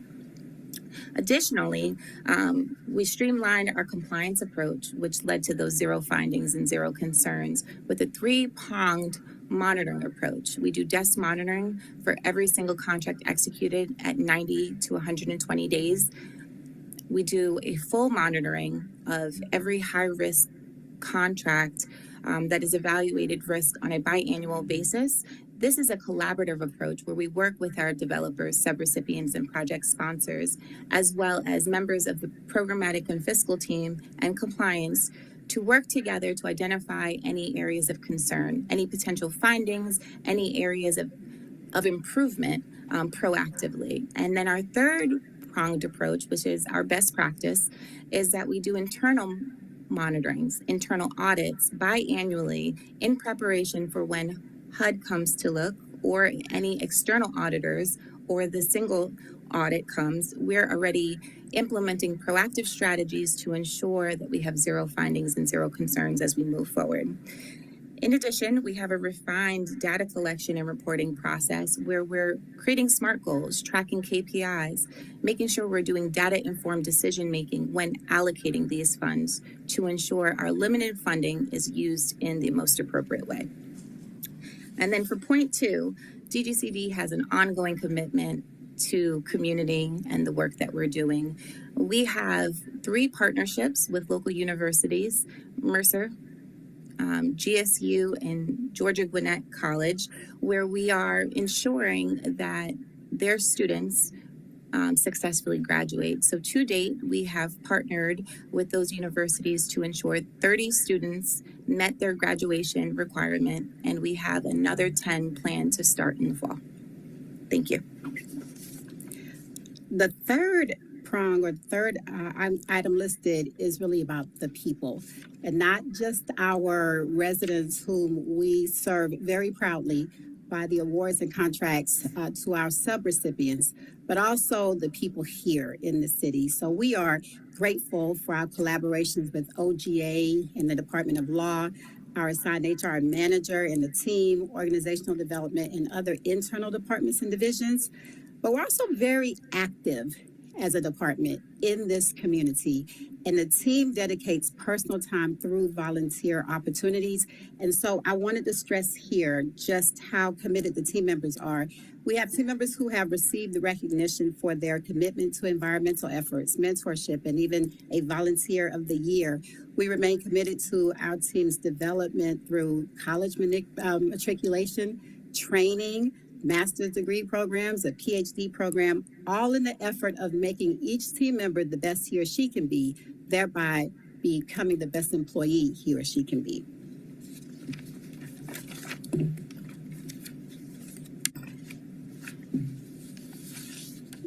Commissioner London has spoken a good bit about DGCD's federal funds, but we are aware that this budget process focuses mainly on the city's general fund. DGCD has a total of 81 authorized full-time employee positions. 37 of those positions are paid with general fund, and the remaining 44 are grant funded. 12 of our 37 authorized general fund positions are currently vacant. In light of the recent budget cuts, and the potential impacts of the ongoing federal funding crisis, we are focusing on filling 6 mission-critical positions. While this will not bring us to being fully staffed, it will better position the department as we navigate these uncertain times. On this slide is our FY24 actual budget, which was $2.6 million. The FY25 projected is $2.582 million. And then the proposed FY26 is an increase, bringing us to $3.1 million. The increase in salaries is due to the pay and comp study and the potential impact of the federal funding. Additionally, we do still have one position that's reflected under extra help. That position will be transferred to a permanent position once HR completes its assistance with the implementation of the most recent personnel paper. The significant increase in contracted services is due to anticipated rise in our third-party consultants. We are, however, reviewing those contracts. We are renegotiating. The goal is to take much of what our third-party consultants have done and have taught us and bring that work in-house so that staff then assumes many of those responsibilities. And that will, in fact, yield some savings, and we'll communicate that with finance. And then lastly, the reduction in supplies is because we've transitioned or shifted some costs from the general fund that are eligible to be paid with federal grants. And so that's the reasoning for that reduction. And we know you have no questions for us, so we thank you for your time and attention. Mr. Wan. You made me feel guilty for jumping in. Now, I first off wanted to open with just a congratulations on the progress you've made. I know that Madam COO was leading the applause for the no findings and no investigations or whatever the language was, but that's a big deal. And so, especially considering when you joined the team, kind of the task at hand, the fact that you're on the other end of it is really remarkable. So kudos to y'all. Thank you, sir. I did want to dive in a little bit on the staffing and the budget pieces of it. So you said that of the 81 positions, 44 are grant funded. So I'm presuming, and I think you made the clarification that essentially there is an kind of an F&A portion of each grant that we can then basically charge back to the grant to fund those positions. What's the strategy if those grants get reduced dramatically or go away? Because are those essentially grant-funded positions that would also go away? I mean, I hate having this conversation, but I think it's a very real possibility given everything you've said, what we're anticipating to come from DC. Yes, sir. Thank you for asking the question. We certainly process that over and over again within our management team and then certainly with Mayor's office. The way our grants, at least specifically from HUD, works is that each year we receive those 4 entitlement funds that I mentioned. A percentage of each of those funds is allocated for administrative purposes, including salaries. Those administrative funds are good for X number of years, depending on the grant. Okay. So CDBG funds are good for 7 years, and ESG funds are good for 24 months, and HOPWA funds are good for 3 years, and home funds are good for 8 years, inclusive of the administrative portions. Okay. So ours are staggered in essence. Okay. I don't want to speak too confidently and say we're good for X number of years because we've exhausted a good bit of each year's funding for the applicable number of years. Ultimately, though, we run out of those funds. So for instance, if in FY26 we get $0, it means that the clock has stopped and we're working with the existing funds. We have been speaking with CO Burks and we have shifted and reorganized both in preparation for that, but also to streamline our operations. But I'm an optimist, a realistic optimist, and I'm believing that that's not quite what's going to happen, not just because I want the jobs for my team protected, but because these resources are necessary. And truly, the impact economically is mandatory. But to answer your specific question, the strategy is to be a lot more efficient with what we have, but preparing for what may come. Okay, all right, so good. The biggest takeaway is that we have time because we're just essentially winding down existing funding as we find out if there's going to be any replenishment in whatever form. Of the 6 mission-critical vacant positions, have those already been cleared by the Vacancy Review Board? They have. Great, that's good to know as well. And then looking at the budget line item, you mentioned that the increase in personnel services had to do with the extra help to perm, as well as the class and comp. But you mentioned something, you said reflect federal funding. What exactly did you mean by that? We have third-party consultants who are experts in either environmental reviews or our home program specifically, as you're aware, is the most stringent of these entitlement funds. And so they provide services that we either do not have sufficient staffing capacity or knowledge or time. The costs of those consultants is likely increasing, and so we've anticipated that. However, we are still working on reducing that, as a good portion of it is federally eligible or is eligible for the federal funds, so we do anticipate some savings there. Yes, so that's under purchase and contracted services. I'm talking about the personnel increase of $600,000. Is all of that class and comp as well as the extra help to perm? Yes, my apologies. I understand what you were saying. The majority of that is class and comp. Okay. A portion of that is the extra help position that will transition.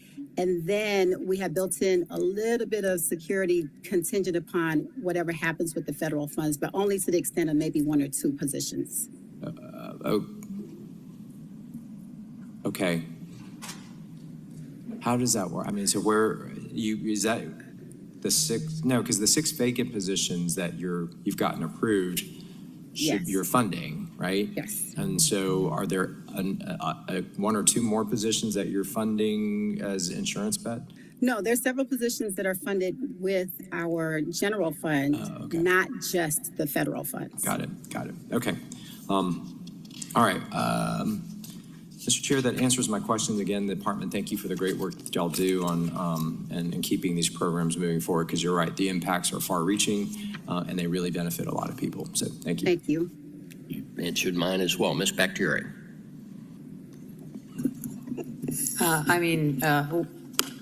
Commissioner, you and your team have always been there for whatever I need help with, for whenever I call. And I know you're calling me. I know that you pick up your phone when you pick up your phone when you're at home as well. So very grateful for that. And I'll always thank you for HOPWA, you and your team for HOPWA. So thank you so much. I think just really, he covered a lot of it. My concerns were the decrease in position count. They are federally funded, correlation between salaries and full-time employees decreasing. So I don't know if you could speak a little bit more to that, but I feel like you kind of covered it. But never mind, don't speak more to that. And the inclination that FY2026 allocation from the U.S. Department of Housing and Urban Development, you're saying that we are good there. We have received our allocation for 25. Okay. We have not executed those grant agreements. There's usually a significant lag between when we receive the allocation and when HUD executes their portion, and we immediately execute ours. Well, I say immediately, but we're strategic about immediately. This time we'll move quickly. It's FY26 that's most questionable. The budget that's pending federally is concerning the FY26 funds. HUD's FY26 is our FY25, if I'm not mistaken, but the timing doesn't align perfectly. Okay. However, the funds are in jeopardy. Then we take it as it comes. So understood. Yes. Thank you very much. And thank y'all for informing us and being so adaptable as you have to be in this department now, I think, in a majority of our departments, but especially this one moving forward. So thank you all. Thank you. Others? Ms. Collins. Yeah, just a quick question in terms of the grant pieces. I don't see it anywhere on the slide. Are there any, maybe I missed it, any revenue generated from the grants, like in terms of like indirect cost or any administrative? I know you touched a little bit on piece, but does your office generate any revenue from the grants that you are writing for? We don't generate revenue, Councilmember, but there is a portion called program income. So we have, say for instance, with our home program, we have the option of awarding home funds either as grants or as loans. And when we award those funds to a developer as loans, the developer may in turn build an affordable housing development or an affordable housing, let's say multi-family project, and they receive rents. And the funds that are beyond the cost of the project are program income. So that the program income has specific rules that attach. Sometimes program income comes back to us, and in other programs, we let our subrecipients maintain the program income, but never do we utilize that to then for operations primarily. It's always to turn right back around and fund additional affordable housing projects with a small portion returning to administrative purposes. So the general answer is no in the terms of what other departments may do. We do not generate profits. So for the small amount that you just stated goes to administrative purposes, is that built in this number of budgets, or is there just in order It's to built in capture on that? the fund, on the federal fund side, not into our general fund side. Got it. Okay, thank you. Thank you. Anyone else? All right. Thank you for your presentation. Thank you for all you do. Thank you. Thank you. All right, applause. Customer service, are y'all here? Okay, if so, come on up and we'll keep rolling.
.35 of the budget book. Commissioner, I'll hand it over to you to drive us through the presentation. Thank you. Thank you, Councilman Juan, and good afternoon, everyone. Hope you're doing well. It's good to be before you today. Before we begin, I just want to say I did bring our award. So those of you that was, some of you was in the FEC presentation last week, I mentioned the award, so I did bring it. So, yeah. So this was because we won an international award for our excellence in service. And it was a competition with all 311s in the U.S. and Canada. So wanted to make sure we brought that. Thank you. Thank you. So I am Commissioner Maisha Good. I'm excited to always serve for the Customer Service Department in ATL 311. And before me today, I have three of some of my fabulous senior leaders in customer service, and they will introduce themselves. So we will start to the left with our Deputy Commissioner and then to my right. Good afternoon. My name is Vernon Edmonds. I proudly serve as the Deputy Commissioner for ATL 311. Good afternoon. My name is Joy Quarles. I'm one of the directors for ATL 301. I serve over the teams for community outreach, portfolio management, training and quality assurance, social media, and supportive services. Good afternoon. My name is Brianna Fawcett. I'm the business manager for the Department of Customer Service, and I oversee the areas of payroll, budget, legislation, and open records. So this is a small part of our team, but if you look at the organizational chart, under me, of course, is DC Edmonds, and then we have our executive assistant as well as our new customer success manager, as well as our HR. And though HR is split between ourselves and, of course, the Department of Human Resources, we thought it was fit to add them because they play a big part in our operations. Also, our other two directors are Starrett Bartleson. He oversees the customer service center, and then also Lamiki Davis, who is our Director of Innovation, Performance, and Accountability. For the fiscal year 26 year in review and the look ahead, for current accomplishments, what you see here is that we expanded operational hours to midnight, Monday through Friday. The first expansion was in July 1st of 2024. And then in August of this year, we expanded our supportive services team to support PAD in other areas as well that Joy mentioned. Technology enhancements, we did replace the CRM. Is now Microsoft Dynamics. And what we did with that is that we brought on a new portal, mobile app, social media integration, as well as integrating Acela and Encuesta at a very basic level. In part two, which is ongoing now, we will have a more enhanced integration of Acela and Encuesta as well as CityWorks. In addition to what we did in 25, we added a chat bot. We did a live agent chat as well. And we also added an AI kiosk that's down in the atrium, and one is also in the finance department, which we are honored to share that with Chief Davis and his team. So we worked together to ensure that those two kiosks were launched successfully. And then also we enhanced our IVR, which is more of an AI component field now, and it definitely integrates more effectively into our systems. And lastly, I mentioned the award here, and then next I will pass it over to DC. Yes, and to continue to build on that momentum, what we're focusing in on in fiscal year 2026 is to further enable our 5 key areas. That's customer experience, with further system integrations, constantly looking at our operational efficiencies, gaining more predictable analysis, and also standing up alternative service channels to service our constituents in their channels of choice. The other thing that we're also looking at is to continue to build on an employee-centric environment by offering 4x10 shifts to offer more flexibility for our employees and upgrades to our workforce management to help us with our capacity planning. And lastly is the employee recognition and incentive program with new standards for performance, recognizing our individual contributors to increase and again, create that employee-centric workplace. The other thing I'll call out is the data for our call volume channels only. We received over 250,000 calls presented, and those that were handled, and we handled that at a service level of 85%. And I will talk about the supportive services call volume. We presented over 11,771 calls presented and handled over 11,579 with a 99% service level, which I would like to say we're trending 2 years in a row with hitting a service level that high. The positive increase in our numbers is due to Housing Help Center referrals, PAD referrals, and collaboration with different departments and organizations like Department of Grants with their HOPA, E911 non-emergency quality of life concerns, and Partners for Home. And also I want to mention that this data of our call volume is only up to April 30th. Also, Councilmember One, you asked for us to present or send over to you a division trending type dashboard. That is completed, and I'll make sure that's sent over to you by end of day. And lastly, I want to say that customers have the ability to present or submit cases online. We have 247 opportunities for cases to be submitted online through mobile app, phone, portal. So please leverage that as well. Okay, next we'll be looking at the position count by fund. So as we see here on slide 4, We have a total of filled of 115. We have vacant 45 and a total of 160. It's important to note that this is the FTEs as of February the 6th. So as of today, our total head count as far as our field is 127. Also, it's important to note that we are looking to abolish 20 positions, and those are going to be in the personnel paper for FY26 as well. And those 20 positions are funded positions that we're abolishing. Last week I said 19, but as of last evening, we increased it by one number.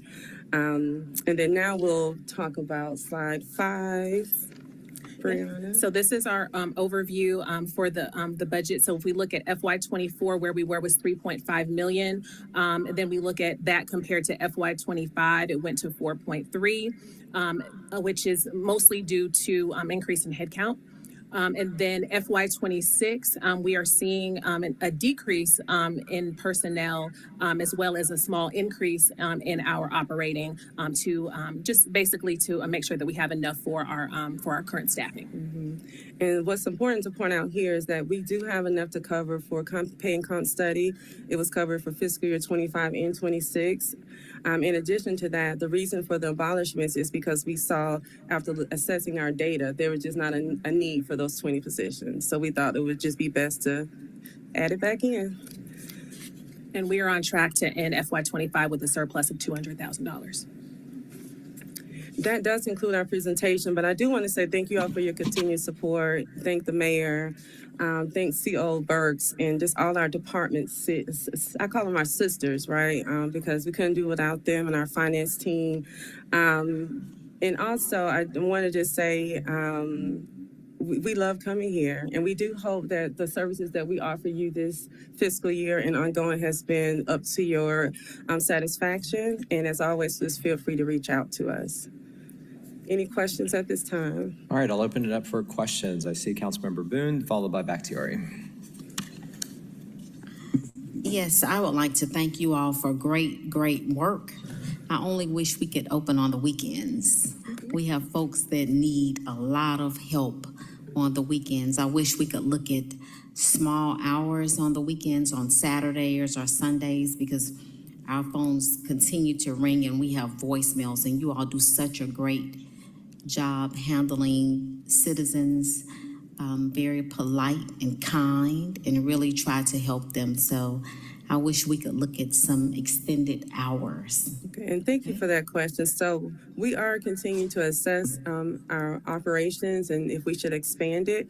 However, in the meantime, we do have 24 hours self-service. So customers can always just go to our portal, atl301.com, and submit cases. Or send us an email, and we would definitely pick it up on the next business day. That's great, but our seniors are not able to go on these portals, and when they have an issue, they're really frustrated. So I wish we could maybe talk to our COO and team about looking at a few folks on the weekends, because we did have something last weekend and we couldn't. Okay. So you all do such a great job. So we do have an activation team, and we do activate as needed, and this is at the request of the mayor's office. But if you do see like a large intake of those kind of situations, reach out to me on my cell phone, and we'll try our best to get you the help you need. But just know that we do stand available. We don't want to call you on your cell phone, but okay. I know. All right, Yes. so thank you all for doing a great job. Yes, yes, Thank and we'll you. keep that in mind. Okay. Yes, And be ma'am. mindful of seniors as well. Yes. They can't, the portals, the emails, they just need to pick up and tell somebody I got a water leak or whatever. Yes, So and that's a thank good you. point, Yeah. which is why So always our- be mindful, even in your written correspondence, always be mindful of those seniors. Yes, we are, which is why our call volumes remains number one, because our seniors is our top callers. Yes. Thank you. You're Great work. Thank you. All right, before I tag out, Councilmember Bakhtiari. Yeah, I was going to say, with that cell phone, you better be careful what you wish for, Commissioner. We appreciate the offer. One of the questions I did have, I was taking a look at the breakdown of where funds are being generated from.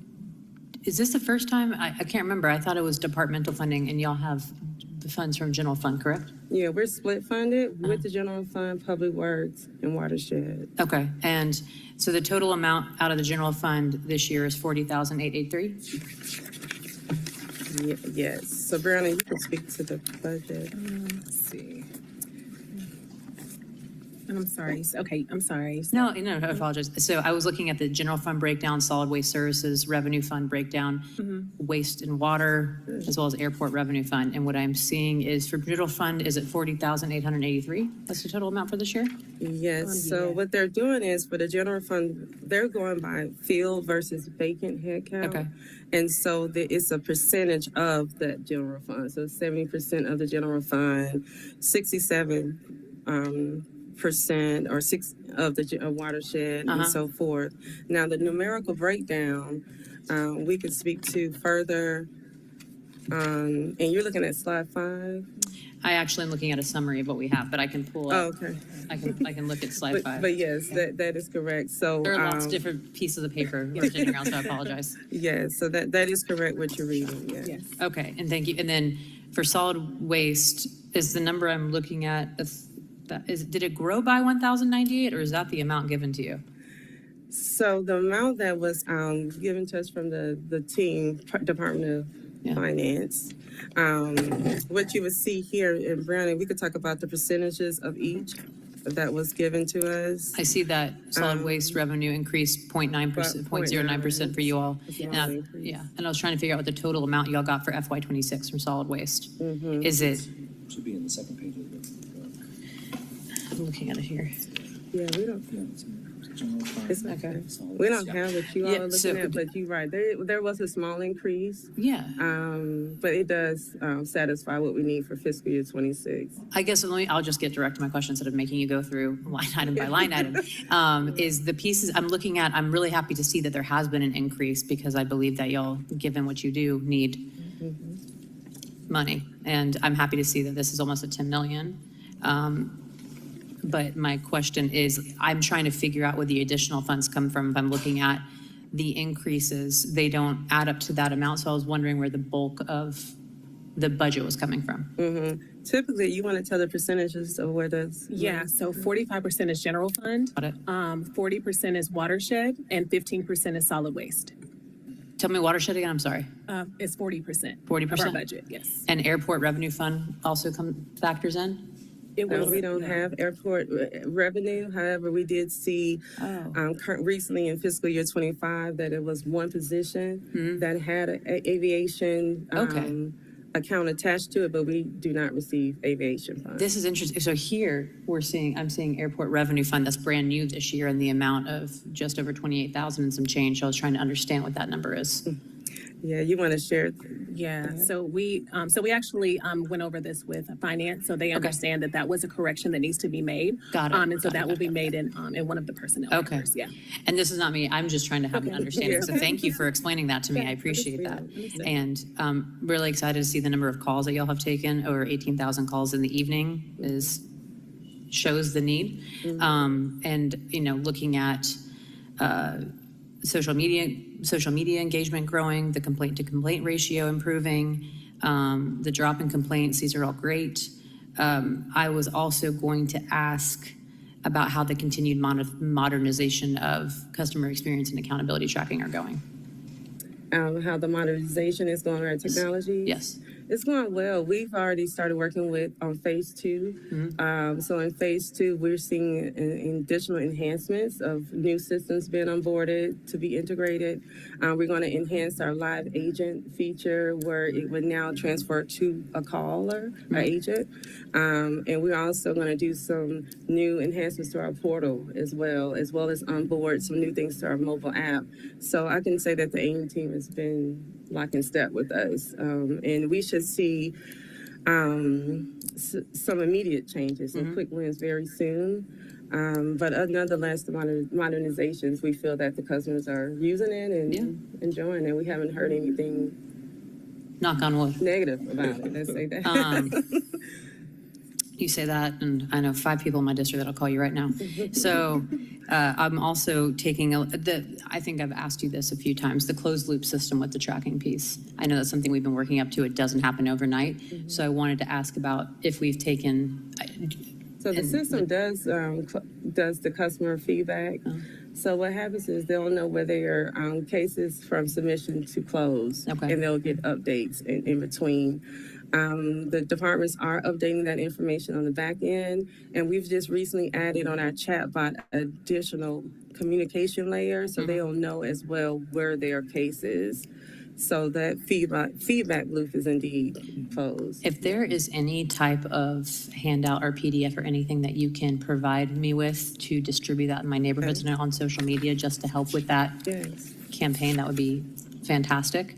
Including the 911, 311 piece as well, because a lot of my staff, a lot of my district still does not know the difference, or that they can text 911. Okay. And there are basic things that they don't understand, so whatever I can do to assist you all with getting that out, that would be awesome. And I'm lucky that I have a very attentive district in the neighborhood meetings, so I can assist with that as well.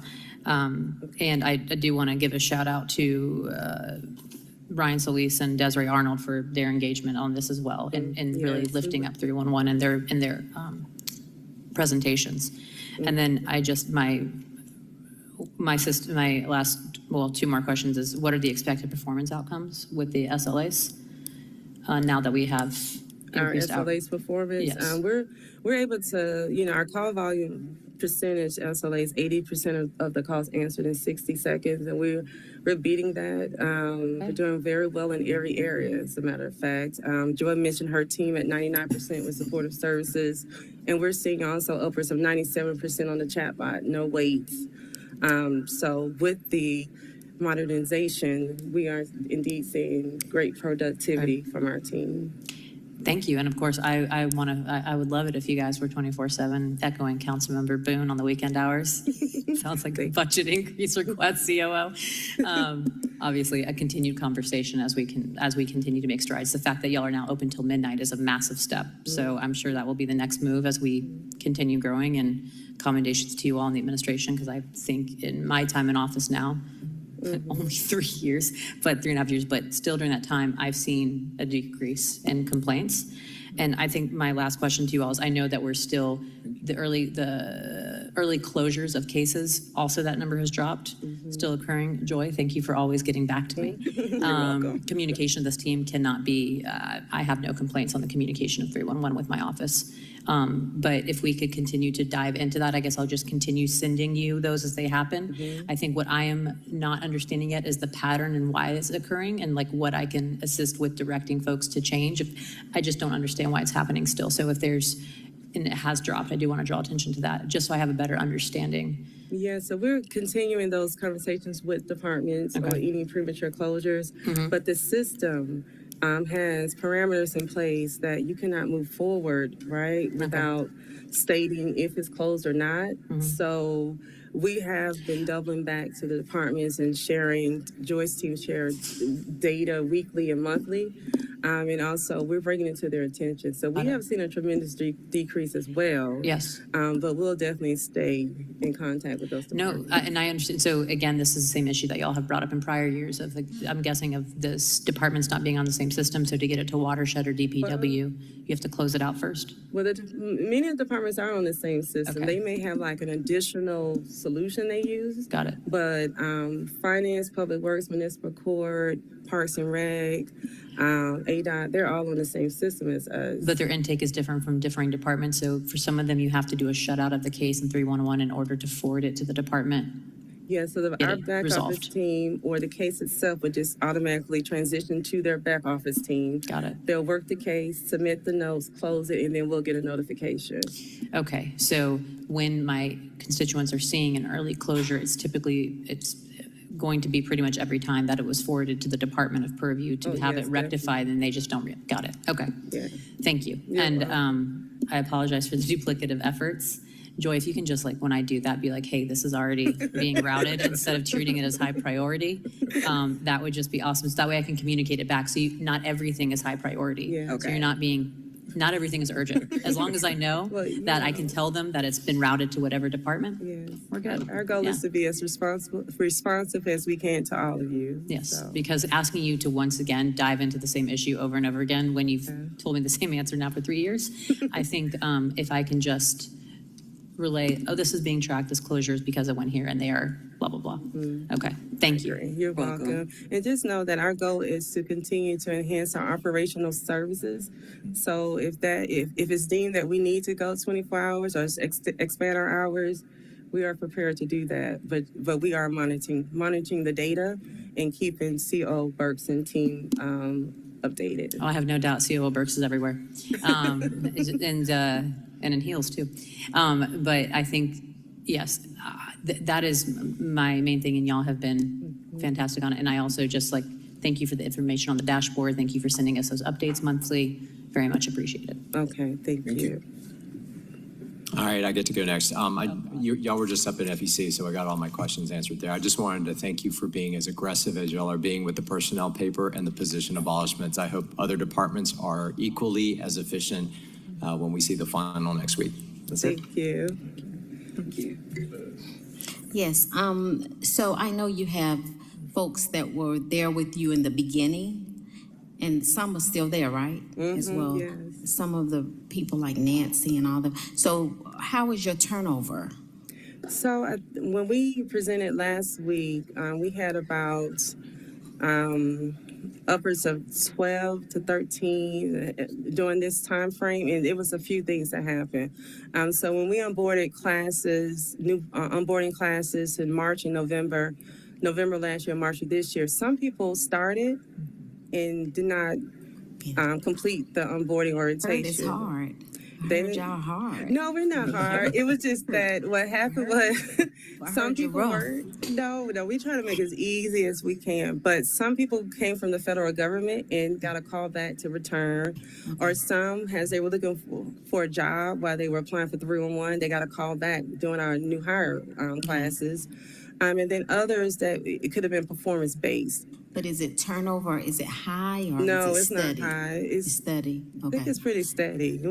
Yes. So don't abolish too much now. We want this good customer service now. We want to calling you at Christmas saying what happened. No, we were very strategic in that. Yeah. You're really talking about what happened, okay? Yeah. You got to keep the bar high, Yes. okay? We do Because understand. people depend on this. Yes. And they don't want to be put on hold. That's changed, totally changed. So, I mean, for that, you ought to be commended. So Thank you. let's look at that, okay? Thank you. All right. And just know that some of those abolishments were like senior level or mid-level positions, many of them were. So, but we were very mindful of our agent abolishments. Yeah. But thank you all again. You're welcome. And remember, seniors, Yes. they can't do the portals. They get scared about the emails. That's and true. Some are getting there, but we have to always be mindful of them. That's okay? true. Thank you. Yes, we love our seniors. Thank you. All right, thank you. I do not have any budget questions. I want to thank you for all you do. I appreciate your attempt at being color coordinated. I will say, in our defense, unless you've won the Masters, you probably don't have a green jacket hanging in your closet. Thank you. We Thank you appreciate all. it. And it's always great working with you, Councilmember Shug. Thank you. Thank you. Keep saying that. Yeah. Okay, sadly, that concludes today. We have a Thank you so much. mill rate hearing at 6 pursuant to state law. We can only take comment on the proposed mill rate. That'll be short. And then at 6:15 is our annual interactive community budget hearing. And then tomorrow will be a 10 to 4 affair, and which will include in the afternoon a presentation of the dreaded personnel paper. Vice Chair Juan will be at the helm tomorrow. Thank you. Until then, we are adjourned.